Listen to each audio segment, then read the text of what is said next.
How do you transform twisted love into healthy, satisfying, and fulfilling love?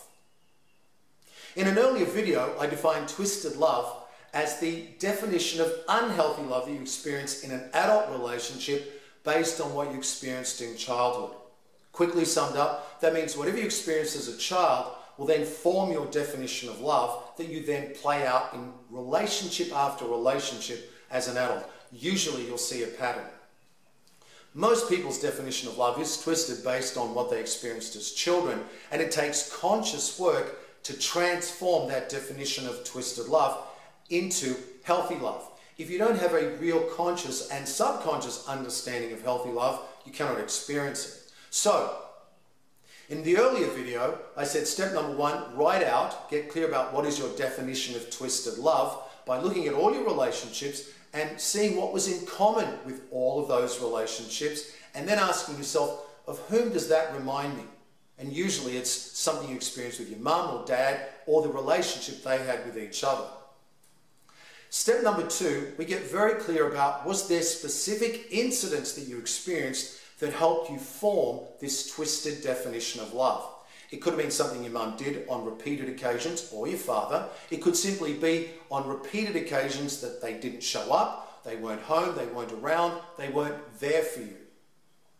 It can also be one specific incident that had a highly, intensely emotional component for you, or to it, attached to it. For example, one client of mine was waiting at school for her mum to show up. Her mum didn't show up. Therefore, the child made a conclusion, I'm not good enough, or I don't deserve to be loved. And that forms then a twisted definition of love that simply says, I don't deserve to be loved. That person won't show up for me. I can't depend on them. I can't trust them. And in an adult relationship, she kept struggling trying to get that person to be dependable, to be reliable, and each time that he did something wrong, she would obviously freak out and become extremely intensely emotional or angry because it was triggering the old pain. So we get clear with number one, what is your twisted definition of love? Number two, where did you get it from? Who does it remind you of? Number three, was there a specific incident? Step number four involves professional counseling. That means you've now got to be able to get together with someone who has a process to help you then change your perspective of that actual incident. And number one, what that means is being able to list out all the emotions that you experienced in that incident. Step number two, releasing all of those emotions after you validated them. And then step number three is understanding that that person, the instigator as I call him or her, had their own reasons for doing it and it had nothing to do with you.